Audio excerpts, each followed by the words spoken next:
이강민의 잡지사 6월호 7번째 페이지. 잡지사 구독자들의 고막과 마음을 훔치기로는 홍길동, 장길산 그리고 임꺽정 뺨 때리는 분이죠. 역사 도적 박광일 선생님과 함께합니다. 어서 오세요. 안녕하세요. 박광일입니다. 반갑습니다.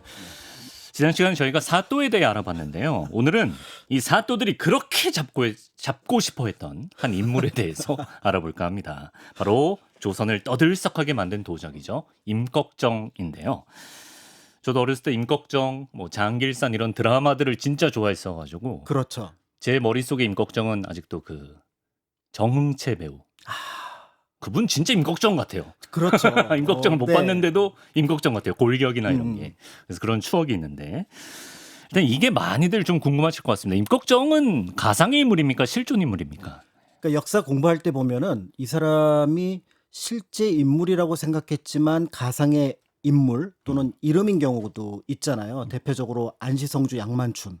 그렇죠. 양만춘이라는 사람이 없다 그러셨죠. 그렇죠. 안시성주는 있지만 네. 양만춘이라는 사람은 명나라 때 당서연이라는 책에 처음 등장했던 이름이고 네. 그 이름도 소설 속에 등장했던 이름이기 때문에 이제 그렇게 볼 수는 없는데 양만춘은 차용한 이름인 거고. 그렇죠. 더불어서 삼국지의 초선 역시도 가상의 인물일 가능성이 많다 이렇게 보고 있는데 네. 이와 반대로 실제 인물인데 지금 얘기하셨던 것처럼 이 사람 소설 속의 인물 아니야? 라고 얘기했던 사람들이 대표적으로 삼도적. 조선시대. 삼도적. 홍길동, 홍길동, 장길산, 지금 임꺽정. 나왔던 임꺽정. 이렇게 된다고 볼 수가 있는데요. 네. 이 세 사람을 조선시대 3대 도적으로 말한 사람은 성호 이익입니다. 성호 사설에서 그 도적의 그 챕터를 하나 만들어 갖고 우리나라는 예로부터 3명의 유명한 도적이 있는데 하면서 쭉 3명을 적어놨어요. 구성을 잘 짜셨네. 네, 그래서 홍길동 간단하게, 그 다음에 임꺽정 장길산, 길게, 길게 그 임꺽정. 다음에 장길산 간단하게. 임꺽정이 제일 기네요. 네, 제일 깁니다. 이제 이렇게 해서 등장을 하는데 문제는 이들 인물들을 이제 우리가 이 사람들 가상의 인물이 아닌가라고 생각하는 게 전부 다 소설의 주인공이기 때문에 그렇습니다. 그래서 그런 걸까요? 네, 그러니까 예전에 이제 허균이 썼다고 하는 지금은 이제 다른 사람이 쓴 것으로 알려진 한글 소설 홍길동전에 보면은 막 홍길동의 어떤 디테일한 모습들이 소설 속에 등장을 하고 근데 그다음 홍길동도 그때 그 모티프가 된 인물은 있었다고 그렇죠. 하셨죠? 예. 나이 들었던 그 잡혀서 이제 어떻게 보면 도적으로서 조금 유명했던 인물들이 한 명 있었고요. 예. 홍길동전이 있고. 그 다음에 이제 널리 알려진 예전에 제가 대학교 갔을 때 이 책은 꼭 봐야 된다라고 했는데 끝이 안 나버린 벽초 홍명희의 임꺽정. 임꺽정. 끝이 안 나요. 끝이 안 난다는 게 무슨 말이에요? 막 완결이 안 됐어요. 완결이 안 됐어요? 미완성인 소설. 그런 거 찝찝한데. 예, 네. 예, 예. 그리고 어렸을 때 아까 이제 영화로 보셨다 그러지만 저는 만화책으로 이두호 선생의 이두호 화백의 또 그 임꺽정전이 임꺽정. 있었거든요. 그러니까 이런 것들을 보면은 이 사람들이 소설 속 또는 만화 속 주인공 아닌가 이렇게 생각을 했었고 예. 더불어서 이제 황석영의 장길산 드라마로 또 이제 만들어지기도 했었던 이런 소설들이 있다 보니까 이들이 실제 인물인가라고 얘기를 하지만 성호 사설뿐만 아니라 조선왕조실록에 이들의 이름은 엄연히 등장을 한다는 점에서 네. 역사 속 인물이라고 볼 수가 있는데요. 다만 이제 실제 기록과 이제 소설 속에 등장하는 모습이 약간 차이가 날 테니 이제 오늘은 네. 역사 속에 등장하는 즉 기록 속에 등장하는 실제 모습 중에서 네. 임꺽정이 어떤 사람인지 이렇게 이제 알아보려고 합니다. 좋습니다. 홍길동 그 모티프가 된 인물과 관련해서는 저희 허균 편에서 다뤘으니까 참조해 주시길 바라고요. 요 3대 도적뿐만 아니라 다른 도적에 비해서 임꺽정의 기록이 가장 길다고 하셨잖아요. 네. 이익이 쓴 글에. 그렇죠. 그 이유는 뭐라고 생각할까요? 기록이 많이 남아서 그래요. 일단 그 홍길동 같은 경우는 활동한 내력이 없이 그냥 잡혀버렸고요. 그다음에 장길산은 활동을 했는데 안 잡혔어요. 아, 그렇습니까? 그렇죠. 그런데 임꺽정은 소설 속에서도 등장을 하지만 모사로 알려진 서림이라는 사람이 잡히고 나서 시시콜콜 얘기를 다 하는 거예요. 그렇죠. 내가 임꺽정하고 할 때 누구를 만났으며 어디에서 뭐 일했으며 그러니까 그 기록이 조선왕조실록뿐만 아니라 민간 기록에도 많이 남아 있거든요. 예. 그러니까 성호 이익이 볼 때도 다른 사람들은 간단하게 큰 도적이었다, 큰 도적이다. 근데 이 사람도 이런 기록들이 쭉 있다라고 조금 길게 쓸 수 있었다라고 볼 수 있을 것 같고요. 네. 이제 실제로 조선왕조실록에서도 보면은 네. 굉장히 많은 좀 자세한 기록들이 남아 있는 인물이 임꺽정이다. 실록에도 여러 번 나온다. 그렇습니다. 네. 장길사는 진짜 장기 미제 사건이네요. 장기 미제 사건이에요. 그래서 엄청 초장기 막 미제 활동을 사건이네요. 하고 그다음에 도적질을 했는데 잡으러 갔는데 어느 순간 사라졌다. 그래서 성호 이익이 이 도적편을 쓴 배경 중에 하나가 뭐냐면 네. 마지막 말미에 뭐라고 적었냐면 아니 명색이 조선에서 도망갈 데가 없는데 어떻게 보면 어항 안의 물고기 새장 안의 새 같은데 왜 도적을 못 잡느냐 이러고도 나라가 제대로 돌아가느냐 비판처럼 제대로 돌아가는 나라 맞느냐 국외로 도주한 거 아니에요? 그렇죠. 이제 그런 느낌의 것들을 했는데 인터폴과 공조해야 됩니다. 그렇죠. 인터폴까지는 모르겠습니다만은 예.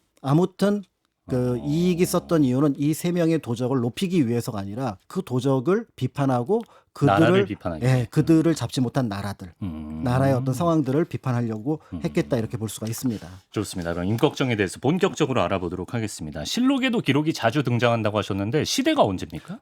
명종 14년부터 17년, 햇수로는 1559년부터 1562년까지인데요. 그러니까 임진왜란 벌어지기 얼마 전이네요. 그렇죠. 한 50년 전이라고 볼 수가 있는데 네네. 햇수로는 한 4년이지만 실제로 한 만 3년이 되지 않는 기간 동안 이들 관련 기록들이 이제 집중해서 나오게 되는데 기사는 한 50건에서 60건 정도가 검색이 됩니다. 예. 그런데 그 중에 한 4, 50건은 이제 왕과 신하들이 임꺽정을 놓고 막 고민하는 장면, 이 도적을 어떻게 잡을까 하는 거고 실제로 임꺽정의 활동과 관련된 묘사했던 기록은 한 서너 건 정도가 되거든요. 예. 그래서 이제 그 내용을 잠깐 정리를 해보면은 네. 1559년 황해도 일대에 갑자기 큰 도적이 일어나서 관찰사가 이 일을 해결하지 못했으니까 교체해야 된다라는 논의가 있었는데 이때만 하더라도 이게 임꺽정인지는 몰랐던 것 같아요. 예. 그러다가 다음 해인 1560년 8월에 서울 장통방에서 임꺽정 일당이 나타났는데 도적 일당이 서울에 나타났는데 놓쳤다라는 보고를 받게 됩니다. 그건 임꺽정 일당이라고 나와요? 그렇죠. 그래서 이제 정부 차원에서 예. 황해도 도적을 잡기 위한 논의를 하던 가운데 그래서 도둑들을 이렇게 쭉 몰아갖고 거의 체포 직전까지 가요. 예. 거기서 잡은 게 누구냐면 서림을 잡습니다. 서림 책사를. 네, 책사를 잡으니까 이제 이 서림을 잡으면서 임꺽정의 활동 내력들, 반경, 공간 이런 것들이 다 확인이 되잖아요. 예. 그래서 본격적으로 토벌 계획을 세웠다라는 게 등장을 하고요. 네. 그런데 이후에 임꺽정 일당을 잡으려서 계속 실패하는 내용들이 반복돼서 나옵니다. 예. 그래서 순경사라고 하는 그러니까 지금으로 치면 도적을 잡기 위한 특별 TF를 꾸렸는데 예. 이들이 가서 백성들만 괴롭히고 임꺽정을 못 잡았다 기록이 나오고요. 그러다가 임꺽정을 잡았다는 기사가 2번 나오는데 1561년 초에 먼저 임꺽정을 잡았다는 보고가 나옵니다. 예. 그런데 나중에 조사를 해봤더니 이 사람이 임꺽정이 아니라 임꺽정의 형이었던 가도치라고 하는 인물이었어요. 가도치. 기억난다. 가도치. 맞아요. 가도치. 그래서 이 사람 이름을 네. 벽초가 나중에 이름을 집어넣습니다. 홍명이가 홍명이가 소설에다가 집어넣어가지고 예. 그래서 이제 이렇게 돼서 결국은 임꺽정이 아닌 형을 잡았다. 요거는 이제 좀 실수라고도 볼 수 있을 것 같은데 네. 그러고 나서 얼마 뒤에 의주 목사가 또 임꺽정을 잡았습니다. 그리고 그 일대에서 활동하던 한온이라고 하는 다른 도적도 잡았습니다. 같이 하고 잡았다. 서울로 보낸 거예요. 예. 그랬더니 야 이제 일이 끝났구나 라고 신문을 해봤는데 네. 이 임꺽정이라는 사람은 윤희정이었고 한온이라는 사람은 윤세공 엉뚱한 사람 잡은 엉뚱한 거예요? 사람을 잡은 거예요. 그래서 조금 더 신문을 해봤더니 의주 목사가 우리 보고 임꺽정이라고 하라고 했다. 한온이라고 하라고 했다. 자기 포상 받으려고 그랬구나. 포상 받으려고 하고 그리고 도적을 바꿔치기 하거나 아니면은 도적을 만들어낸. 아유. 그래서 결국 이 의주 목사 이수철이라는 인물을 이제 탄핵을 하게 되는데요. 예. 이제 그리고 나서 이제 1561년 말 드디어 이제 본격적으로 아예 명종이 이거는 이런 난리가 없다. 중앙정부 차원에서 체포하러 보낸다 그래서 남치근이라는 사람을 토포사. 그러니까 지금으로 치면은 밀란이 일어나면은 그 밀란을 진압하러 가는 건데 그게 도적 잡으러 가는 겁니다. 중앙군을 보낸 거예요. 그렇죠. 예. 예, 그러니까 도둑을 토벌하는 진압하러. 뭐 이런 개념으로 만드는 거고. 네. 그래서 1562년 초에 드디어 임꺽정을 잡는데 성공했고 네. 추정컨대 아마 잡아서 차명에 처하지 않았을까. 죽였다라는 얘기는 구체적으로 나오진 않지만 그 뒤에 내력으로 봐서는 처형했겠죠. 처형한 것으로 예. 볼 수가 있습니다. 그러니까 뭐 기록 자체가 절대적으로 많다고 할 수는 없어도 그 나오는 한 줄 한 줄이 진짜 흥미를 자아내는. 그렇죠. 이게 막 잡힐 뻔했다가 뭐 잡고 보니 형이었다가 뭐 황해도 있던 사람이 서울까지 왔다가 뭐 기록 자체가 굉장히 흥미롭네요. 네, 맞습니다. 실록에 임꺽정 같은 도적의 기록이 좀 이렇게 비교적 자세히 남을 수 있었던 이유는 뭐라고 해야 될까요? 아무래도 임꺽정이 일반 도적이라기보다는 뭔가 나라를 위협하는 큰 문제를 일으킨 범인 사건으로 봤던 것으로 보여집니다. 네. 그래서 그 내용을 어떻게 보면은 이제 그 일종의 반란군처럼 여겼던 것으로 볼 수가 있을 것 같은데요. 네. 이제 실제로 임꺽정의 활동 자체도 굉장히 상상을 초월하는 모습, 일반 도적하고는 달랐던 모습을 볼 수가 있고, 그리고 임꺽정을 잡기 위해서 황해도 일대, 경기도 일대를 조사하는 과정에서 놀라운 사실들이 계속해서 밝혀지게 됩니다. 그러면서 정부에서 경각심을 가지고 그 기록들을 남기지 않았을까, 이제 이렇게 보여지는데요. 네. 예를 들어서 이제 도적이 그 흉포하여 사람을 약탈 살해하고 심지어는 대낮에도 관할을 포위하고 수령의 나조를 사살했다. 수령의 나조를 사살했다. 그러니까 지금으로 치면은 경찰이나 군인을 죽인 거예요. 그렇죠. 이제 이런 어떤 도적이라는 점을 그 전에는 볼 수가 없었고, 예. 무엇보다도 옥문을 부수고 수감된 일당을 빼앗아갔다. 야, 탈옥시킨 거예요.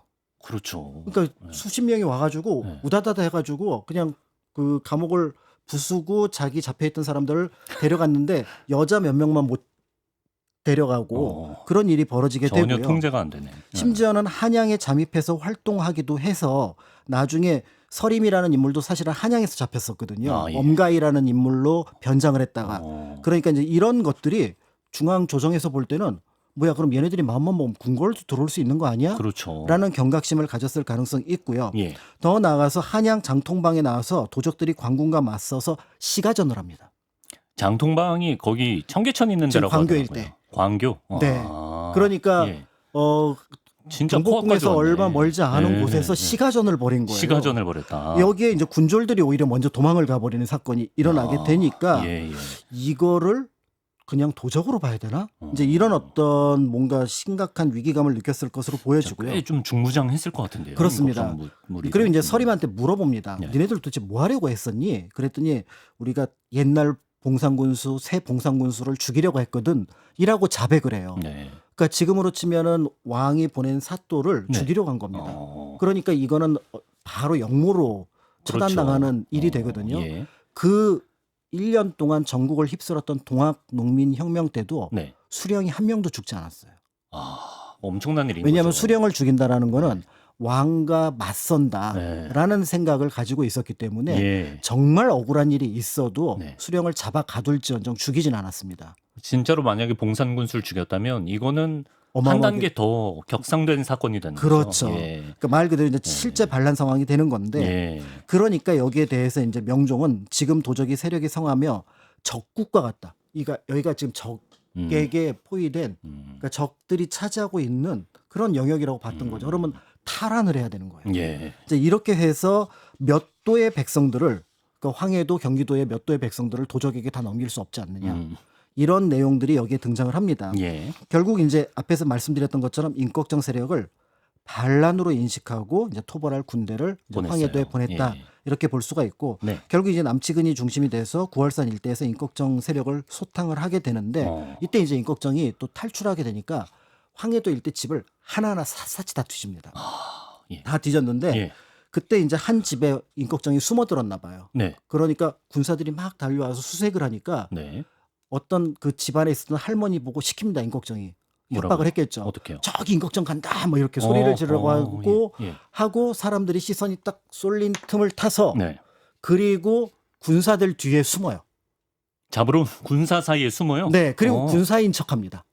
야. 그리고 아마 조금 움직였나 봐요. 예, 예, 예. 그러니까 임꺽정을 이제 또 놓친 셈이 되잖아요. 네. 그런데 이제 그때 임꺽정의 얼굴을 알고 있었던 서림을 계속 데리고 다녔어요. 네. 왜냐하면 잡아도 벌써 두 번이나 그 바꿔치기가 된 사례가 있었으니까. 근데 서림이 딱 보던 저 사람이 임꺽정이에요. 라고 하면서 결국 그때 야. 잡힌 것으로 보여지고요. 서림이 약간 제갈량 포지션으로 갈 수 있었는데 막판에 너무 뒤통수를 때립니다. 진짜. 완전히. 그래서 예. 뒷부분에 그 임꺽정과 관련해서는 이 서림이라는 사람만 없었다면은 그때 만약에 죽었다면은 네. 어찌 됐을까 이렇게 되고 네. 실제로 조정에서도 이 서림에 대해서 야, 포상을 하자. 나중에요? 임꺽정 라는- 잡고 나서? 예, 잡고 나서 논의가 벌어집니다. 예. 그래서 대신 중에 하나가 야 그래도 서림이 귀순을 해서 고급 정보도 주고. 임꺽정을 잡았으니 포상을 해야 됩니다라고 일단 그 대사를 사관이 씁니다. 사관이요? 네, 예, 예. 현장에 있었으니까 회의 예, 현장에. 예, 예. 근데 괄호치고 네. 에이, 말은 바로 해야죠.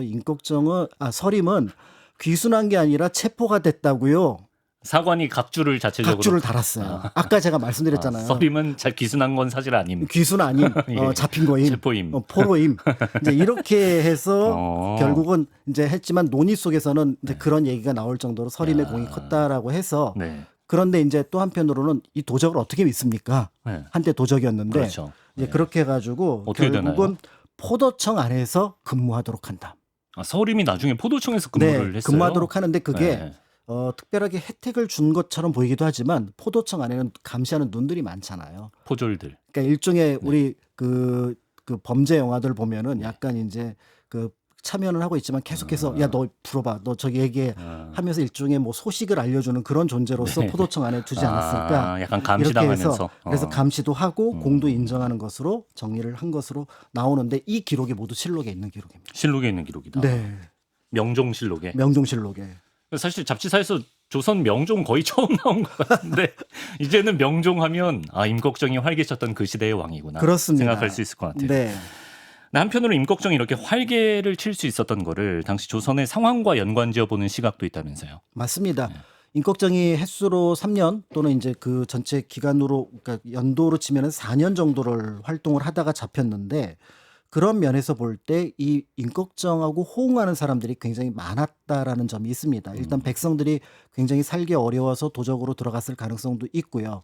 그렇기 때문에 임꺽정 세력과 연결되어 있는 사람들을 보면은 예를 들어 뭐 수공업자도 있고 상인도 있고 그다음에 일반 백성들도 있고 또 천민도 있고 이러니까 그러면 우리가 보통 민중이라고 부르는 사람들이 그러네요. 국가의 어떤 탄압이라든지 모순에 저항한 것이 아니겠느냐라고 얘기를 해서 일종의 이제 민중봉기로 보는 시각도 굉장히 역사 속에서 등장을 하기도 했었고요. 네. 이러한 것들이 드러나게 된 배경 가운데 하나는 조선이 건국하고 150년 정도 지났을 때 네. 바로 이 명종 시기가 훈구파에서 살인파로 넘어가는 극성기이면서 마지막 가장 혼란스러웠던 시기입니다. 우리가 알고 있는 문정왕후의 등장과 그의 오라버니였던 윤원영, 윤원영. 예. 이런 어떤 외척 세력이 등장을 하면서 문정왕후가 누구시죠? 관계가 누구?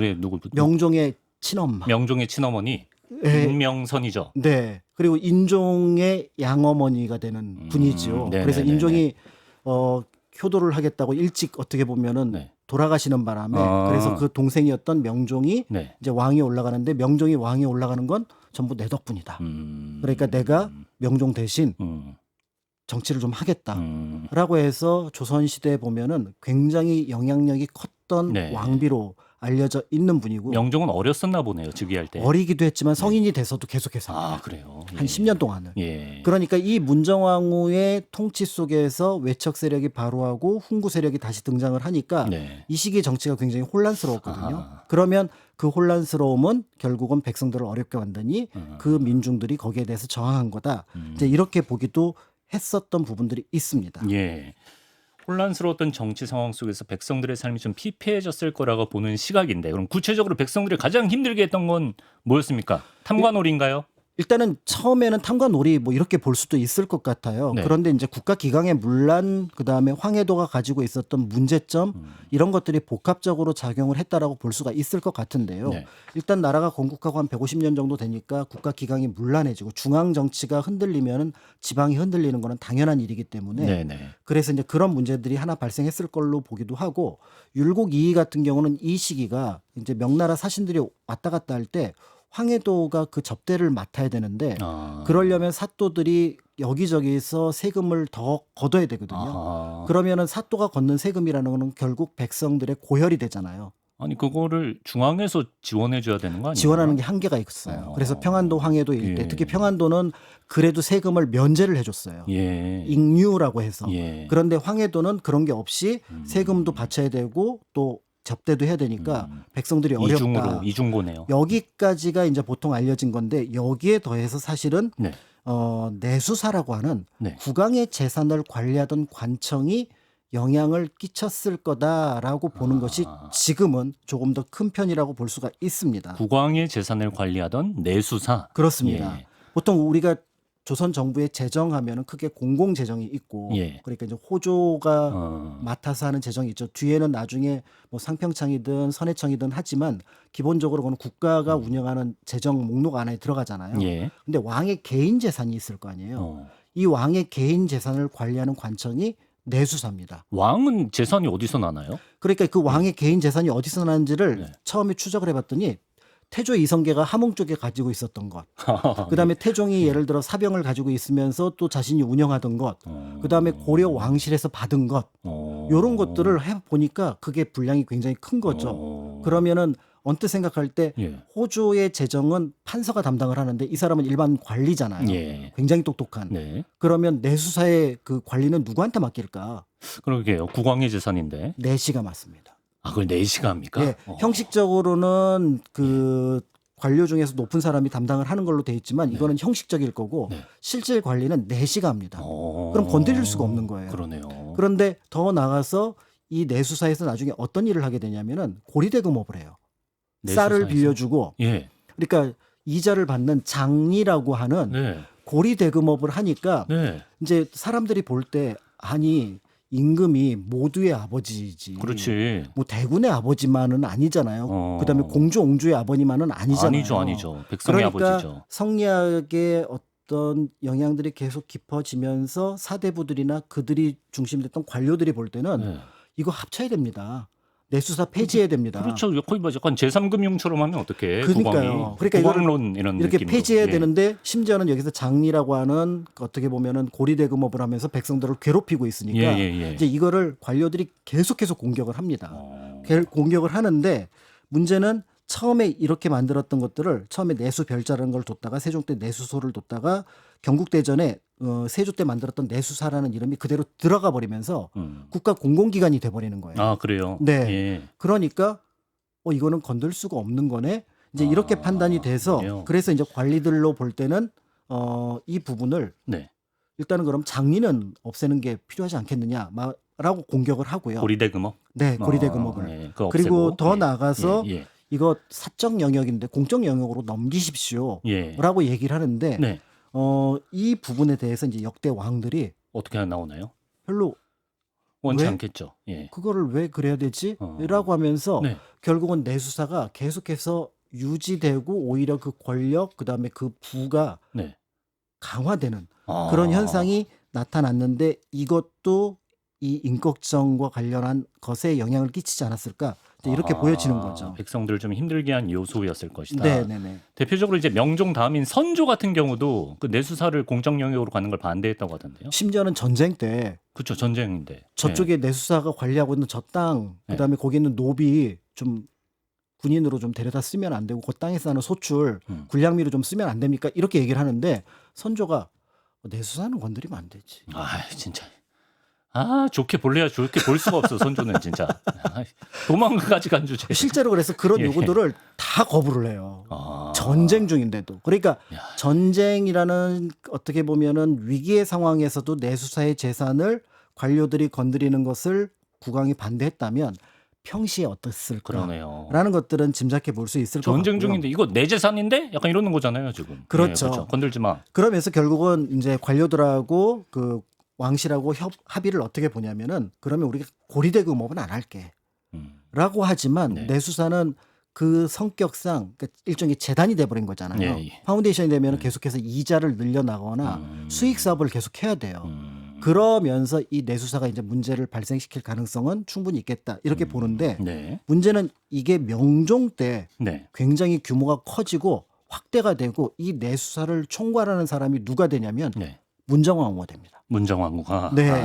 그래서 문정왕후가 당시에 어떤 일을 하게 되냐면 예. 승과를 부활시키면서 네. 동시에 불교 관련된 사업들을 많이 펼치는데 이게 돈이 굉장히 많이 들고 국가 재정을 갖다 쓸 수가 없잖아요. 네. 국가 재정 쓴다 그러면 호주에서 아니 조선에서 무슨 불교 행사에 그렇겠죠. 예. 돈을 씁니까? 예. 그 근거를 좀 가져오시고 사례를 가져오십시오 이러면은 네. 문정왕후 할 방법이 없는데 네. 이 내수사를 원래 오품이 그 책임자였던 걸 이품으로 올려놓고 그리고 나서 거기에 재정을 몰아줍니다.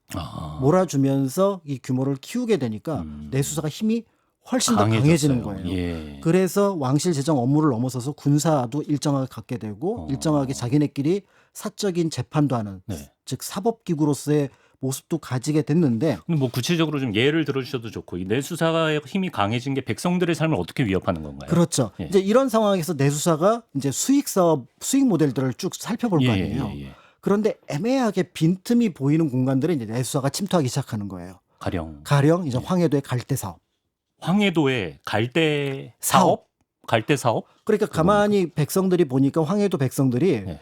이제 가을쯤 되면은 갈대가 이제 서걱서걱 하잖아요. 네. 그러면 그 갈대를 다 꺾어가지고 그걸 가지고 뭐 그 괴짝이나 고리 이런 거 반지꼬리 이런 것들도 만들고 해가지고 그걸 곡물로 바치고 남는 거는 팔고 이렇게 하거든요. 수공품을 만들어서. 네. 예. 그런데 가만히 보니까 갈대가 어디서 나지? 일단 백성들의 농토에서 나는 게 아니잖아요. 네. 그럼 저게 백성들 땅은 아니잖아요. 나라 땅인가? 그러면 예. 이 세상에 왕의 땅이 아닌 곳이 없는데 어. 우리 내수사가 볼 때 저거는 국왕의 땅이다.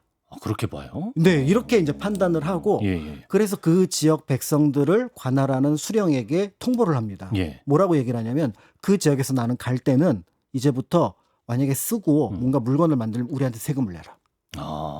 그러니까 갑자기 백성들로 볼 때는 이제 조금이라도 부업을 해서 그렇죠. 농사에서 예. 어떻게 보면은 살기 어려운 부분들을 채워 나가려고 갈대를 다 이것저것 꿰가지고 그렇죠. 뭔가 그릇도 예. 만들고 가구도 만들었는데 그걸 세금 내라 그러면 세금을 어떡해. 내라 그러니까 백성들이 크게 네.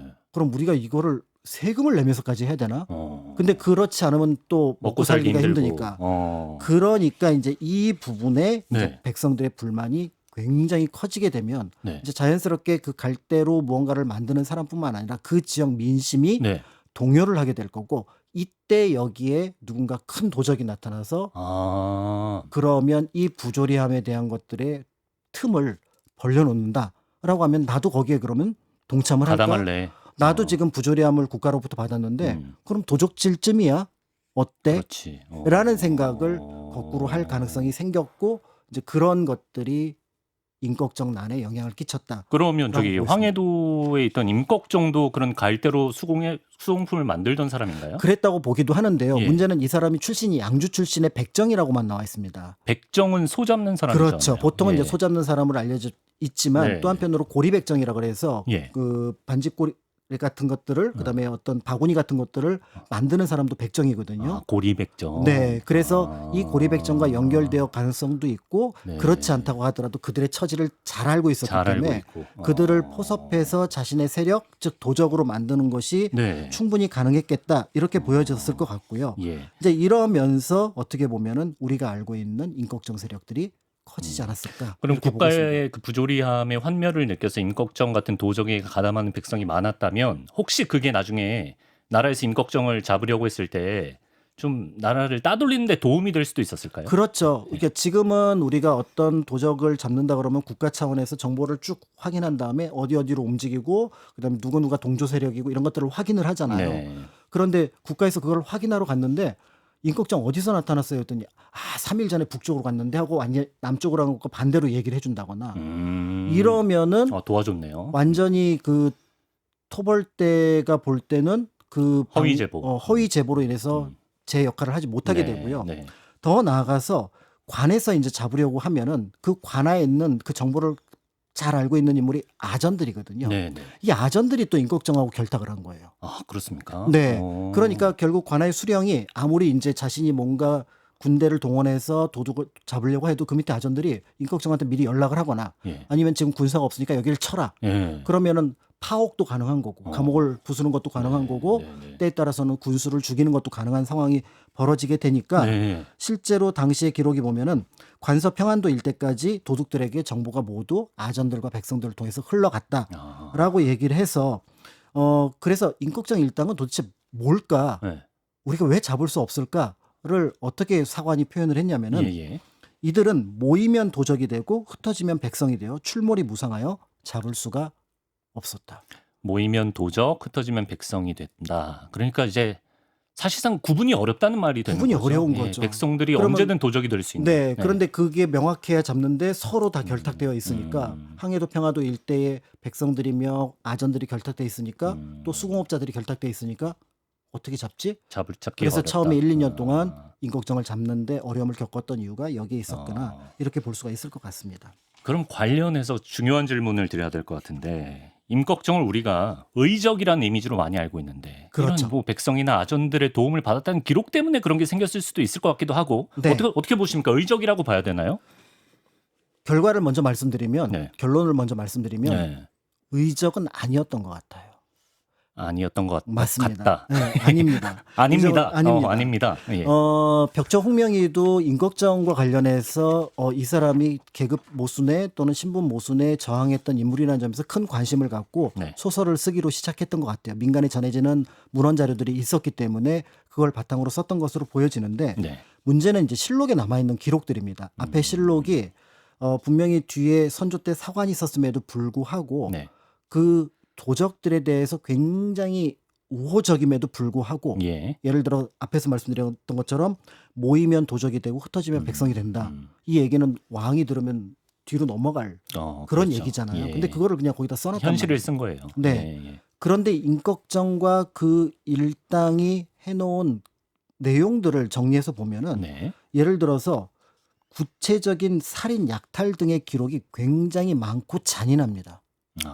그러니까 그 실록 기록을 보면은 어떻게 이렇게 잔인한 행동을 할 수가 있지라는 것들이 백주대낮에도 살인을 하고 여성들을 죽이고 그다음에 어떻게 보면은 그 자신에게 배신했던 사람들을 보복을 하고 이런 장면들이 등장을 하고요. 예. 더불어서 부자들에게 재산을 빼앗았다는 기록은 있는데 네. 어떻게 나눠줬다라는 기록은 없어요. 그렇죠. 의적이 되려면 그걸 빼앗아서 어려운 사람한테 나눠줘야 의적이. 그렇죠. 네, 그렇죠. 그러니까 예. 물론 이제 도적들 사이의 이익이라고 하는 것과 그 이익을 배분하는 방식은 조금은 다를 수 있겠으나 그런 기록이 전혀 없다라고 볼 수가 있을 것 같고요. 예. 그런 부분들이 있었고 그다음에 이제 임꺽정과 관련된 것들을 의적으로 판단할 수 있는 실록 외의 기록들이 있어야 되는데 그와 관련해서 가장 중요한 기록이 기재잡기라고 하는 책입니다. 기재잡기. 그런데 이 기재잡기가 뭐냐면 네. 임꺽정이 봉산 군수를 죽이려고 했잖아요. 그랬죠. 그다음에 새 봉산 군수도 죽이려고 했고. 근데 옛 봉산 군수가 박응천이라고 하는 인물인데 네. 그 사람의 조카였던 박동량이 지은 책입니다. 그럼 그럼 임꺽정을 좋게 쓸 이유가 없죠. 없죠. 네. 그러니까 기록이 있어야 뭔가 판단을 할 텐데 이 기록도 사실은 좀 임꺽정에게 비판적인 사람이 쓴 기록이기 때문에 예. 그와 관련된 기사가 나오지는 않았을 걸로 보여지고요. 네. 성호사설에서도 아까 잠깐 말씀드렸던 것처럼 임꺽정, 장길선, 홍길동 얘기를 꺼낸 게 이들을 의적으로 높이기 위해서가 아니라 정부의 잘못된 어떤 정치를 비판하기 위해서거나 이제 그런 문제들을 표방해서지 그렇다고 본다 그러면 역시 임꺽정을 의적으로 본 기록은 없다라는 겁니다. 그럼 의적 이미지는 어떻게 생겼을까요? 소설에서 생긴 건가요? 이제 홍명희 선생이 이제 그 조선일보에 28년부터 임꺽정 소설을 연재를 하기 시작해요. 네. 그러니까 아마 그때 이제 기재잡기라든지 민간에 전해지는 이야기 그리고 본인이 알고 있었던 임꺽정에 대한 정보 네. 이런 것들을 바탕으로 굉장히 재미있게 소설을 속도감 있게 네. 쓰셨잖아요. 예. 그런데 이제 1932년에 어떤 상황하고 맞닥뜨리냐면 이제 네. 소설을 어느 정도 쓰고 한 4년이 지났을 때인데 네. 이때 경성제국대학에서 조선왕조실록을 영인한 거를 출간을 합니다. 그럼 그 전에는 실록을 볼 기회가 없었나요? 역사 연구자들만 볼 수 있었고 그것도 아주 제한적으로밖에 볼 수가 없었는데 이때 한 30부 정도를 복사를 한 거예요. 그럼 실록에 있는 임꺽정 기록을 볼 수가 있겠네요. 그렇죠. 그 조선에 예. 한 8부 정도가 남아 있었으니까 홍명희 선생이 실록 기록을 봤을 걸로 추정하는 즉 문장이 똑같은 데가 소설에 몇 군데 있군요. 등장을 예. 한다는 게 연구를 통해서 밝혀지기도 했는데요. 예. 그러다 보니까 문제는 앞에 처음에 소설을 쓸 때는 임꺽정을 약간 멋있게 그려야지. 왜냐하면 소설 속의 주인공이잖아요. 그렇죠. 그렇게 하면서 그들을 둘러싸고 있었던 가상의 인물들을 쭉 만들어냅니다. 네. 그래서 소설 홍명희에 들어가는 이봉학, 박유복, 갑바치, 운총, 곽오주, 길막봉이, 황천왕동이, 배돌석이 이런 인물들이 있는데 모두 가상의 인물이에요. 소설 임꺽정에 나오는 그 인물들이 그렇죠. 가상의 인물이다. 그러다가 나중에 가도치라든지 몇몇 사람들이 후반부에 등장을 하는데 이제 그런 거는 실록 기록을 보고 나서잖아요. 가도치는 있었던 거죠. 그렇죠. 형이 아까 형이 기록이 잡혔으니까. 있으니까. 예. 그러니까 그걸 보고 나서 뒤에 급격하게 집어넣은 거예요. 의형제처럼 만들어서. 그럼 연재 중에 실록을 보게 된 거예요? 그렇죠. 근데 이제 문제는 예. 역사 기록이 가지고 있는 무게감과 네. 그 자세함을 보고 살짝 당황을 하셨겠죠. 네. 그리고 무엇보다도 임꺽정이 뭔가 멋지게 그려내려고 했지만 네. 큰 도적은 맞는데 네. 멋진 행동을 한 것이 그런 건 아니야. 드러나진 않는 거예요. 예. 그럼 이제 여기에 소설가의 상상을 해서 그러면 실록은 난 버린다라고 해야 되는데 네. 역사 소설을 쓰는 사람의 딜레마가 뭐냐면 네. 그래도 역사 기록을 일정 부분 그렇죠. 채택을 한다. 그렇죠. 이 속에서 조금은 어지러움이 있었던 것 그럼 같고 톤이 좀 달라졌겠네요. 톤이 달라져요. 그래서 후반부 톤이 달라지면서 예, 예, 좀 예. 느려지고 예. 그러면서 임꺽정에 대한 비판적인 기사들 그러니까 좀 잔인한 행동들도 소설 속에 넣고. 묘사가 됩니다. 그리고 결국은 못 끝내셨고 이제 이러면서 우리가 알고 있는 네. 어떤 영웅 민중항쟁의 어떤 대표자의 느낌 이런 네. 또 그래서 그런 것들이 나타나지 않는 거죠. 그래서 그 홍명희 선생이 처음에 소설을 쓸 때 이런 인터뷰를 했다고 해요. 예. 나는 이 소설 속에서 계급적 반항으로서 매력을 느낀 임꺽정의 모습을 보이고 싶다라고 했지만 거기에 제한적인 모습이 걸리게 되면서 임꺽정은 그냥 도적으로서 처음에 어떤 영웅의 모습 막 등장을 하다가 수호지처럼 등장을 하다가 갑자기 후반부에 가면은 막 그 남치근한테 토포산 잡혀가고 서림의 배신을 통해서 계속 쫓겨다니면 네. 그러면서 탈옥을 하는 과정에서 예. 어떻게 보면은 자신의 반대편에 섰던 사람을 죽이는 그런 모습으로 묘사가 되고 일단은 아하. 멈추게 됩니다. 아, 그렇군요. 또 그런 서사가 있는 작품입니다. 네. 예. 가난한 사람을 돕는 의적은 아니었다는 것은 우리가 이제 알 수가 있는데, 그럼에도 불구하고 당시에 이제 좀 혼란한 정치를 펼치고 민심을 돌보지 않던 어떤 조정이나 벼슬아치들한테 줬던 충격만큼은 사실이라고 봐야겠죠. 예. 그럼요. 당시의 벼슬아치들 후대 또 여러 연구자들 학자들에게 임꺽정은 명종 시대를 이해하는 굉장히 중요한 사건이라고 볼 수가 있는 거고요. 네. 그렇기 때문에 이제 실록을 당대에 바로 그 다음 때에 정리했던 명종실록의 편찬자 사관들 역시도 이 문제를 심각하게 바라봤습니다. 이제 그렇기 때문에 이제 어떻게 이제 임꺽정 문제를 정리를 하고 있냐면 네. 저 도적이 생긴 것이 도적질하기 좋아해서가 아니라 배고픔이 절박하여 부득이 도적이 되어 연명하려고 하는 자가 많기 때문이 아니냐라고 이제 운을 떼고요. 네. 그렇다면 백성을 도적으로 만든 자가 과연 누구인가 사관이 그렇게 썼어요. 썼습니다. 실록 기록에. 사관이 진짜 멋있다. 네. 오. 그러니까 예. 명종 시기에 어떤 정치가 제대로 잘 되지 않고 그래서 선하게 어떻게 보면 자리를 지켜야 될 백성들이 도적이 되었는데 물론 도적이 잘못한 거는 맞아라고 그렇죠. 적어놓긴 예, 했습니다만은 그런데 결국 그들이 도적이 되도록 만든 거는 잘못된 정치이며 그 정치의 중심에 있었던 외척이며 홍구파들은 반성해야 되는 거 아니냐라는 내용으로 이 기록을 마무리를 하고 있고요. 네. 결국은 백성을 도적으로 만드는 정치 이거는 절대 피해야 되는 것이라는 경계를 이 기록 속에 좀 자세히 담고 싶지 않았을까 이렇게 보여집니다. 네. 이제 이런 것들이 나중에 이제 의견하고 덧붙여지게 되면서 임꺽정에 대해서 조금 더 신화처럼 그리고 그 실록 기록을 다 미처 보지 못했던 사람들에게는 네. 사건을 편편히 이제 전해 들었을 거 아니에요. 네. 그러면 임꺽정은 죽지 않았어.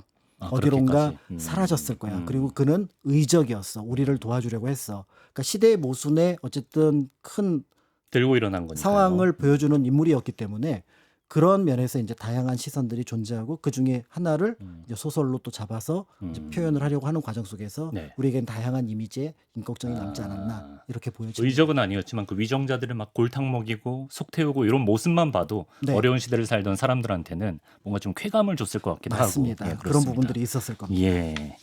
근데 왜 이름이 꺽정인 이유가 있습니까? 뭐 뜻이 있나요? 그렇진 않아요. 그러니까 한자로는 클 거자에다가 정자를 쓰거든요. 그래서 그런데 아마 거정. 꼭정, 걱정스러웠나? 네. 걱정이 됐나? 그거는 잘 거기까지는 미처 파악을 못했는데 알 수 어, 없겠죠. 뭐. 그 저쪽에 가도치는 가당치도 않은 놈이라는 의미라는 기록이 있다는 제보가 지금 에디터에게 들어오고 있습니다. 그래요? 예. 그러니까 이름들 자체 특히 천민들의 이름은 거기에 좀 뭔가 험하게 짓고 이러잖아요. 의미를 예, 부여해서 험하게 짓기는 예, 하거든요. 예.